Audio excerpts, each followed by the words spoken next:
The internet helped to defeat SOPA, PIPA, etc., and those were the Stop Online Piracy Act, which could have had devastating consequences for the internet because of how broad they were and how they could have applied to almost any website and shut them down.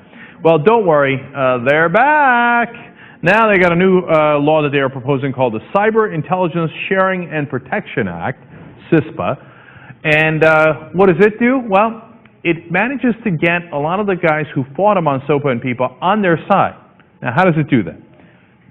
Well, it tells the internet companies, look, our bad. We didn't mean to go after you guys, okay? You're giant corporations as well. We're totally happy with you guys.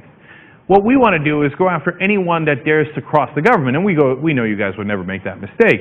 So what we want to do is protect against cybersecurity issues. Now, guys, are there real cybersecurity issues? Of course there are, right? So, and should the government guard against that? Yes, they should, and they should take action.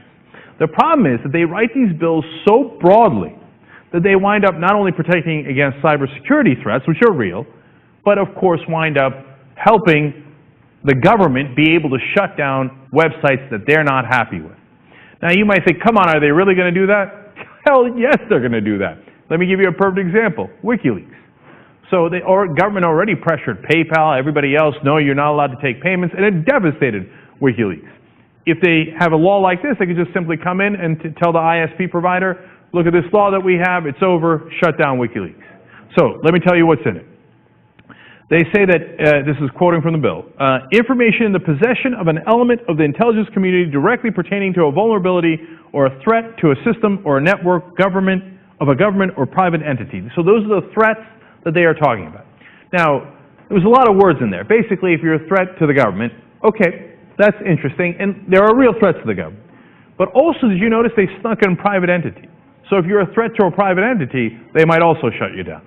I don't know how that's a cybersecurity threat.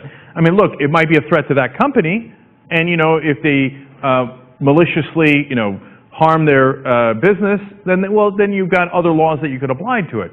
But here, of course, they're looking to shut down certain websites. So here are the other descriptions of that cyber threat. Quote, efforts to degrade, disrupt, or destroy systems or networks would be under cyber threats. Now that's fine. That part I have no problem with. Here comes the second part where it gets broader. Quote, theft or misappropriation of private or government information, intellectual property, or personally identifiable information. So if you are a threat to a private corporation and they view you as challenging their intellectual property, right or wrong, well, they can work with the government to make sure that they shut you down. Is that too broad? Of course that's too broad. But now it worked. All of a sudden, Facebook is totally on board for this law. They're like, oh, I get it. There's something in it for me. You're not coming after me. You're going to help me go after my competition or whatever. The things that I don't like. Or if it's the large entertainment companies. Oh, somebody's doing pirated stuff. We're going to go after them. And I don't want anybody to get me wrong. There is real, effective, and narrow ways to go after pirated material, which is a different issue, and to go after cybersecurity threats to the government, which is a separate issue, okay? You can do that. But every time they go to do that, they just coincidentally write the law so broad that, golly gee, we can shut down any website the government doesn't like or large corporations don't like. So in the end, if they pass this, instead of passing PIPA or SOPA, well, they might have the same effect in terms of shutting down our sites, and they also have the second effect of merging business and state even further together. You know that in this law, not only can government and those big corporations work together, but they could also bring in third-party, cybersecurity companies, and then they would have access to your private information as well. But they assure us they would not abuse it. No, they would only use it to help the government make the appropriate judgments on whether something is a cybersecurity threat or not. Now, would they sell that information to other people? No, probably not. Can you find out? Is it open and transparent? Oh, no. That would all be state secret.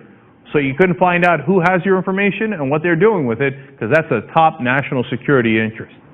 Well, the Electronic Frontier Foundation, who tries to protect the internet, isn't buying this, and here's what they had to say about the law.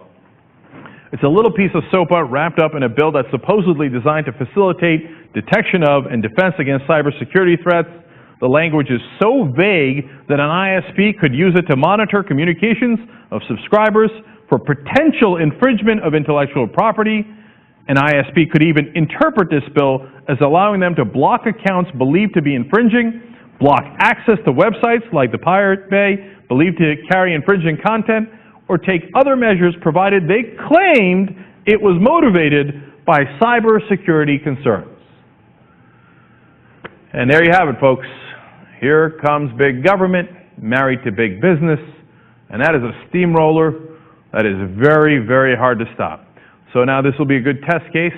Let's see how strong the internet is. I'm afraid that I'm a little pessimistic on this one. I said that we could win on SOPA. I accurately called that one. Why? Because we had huge corporations on our side. Facebook, Google, etc. Now we're on our own. And without those guys backing us up, good luck to us.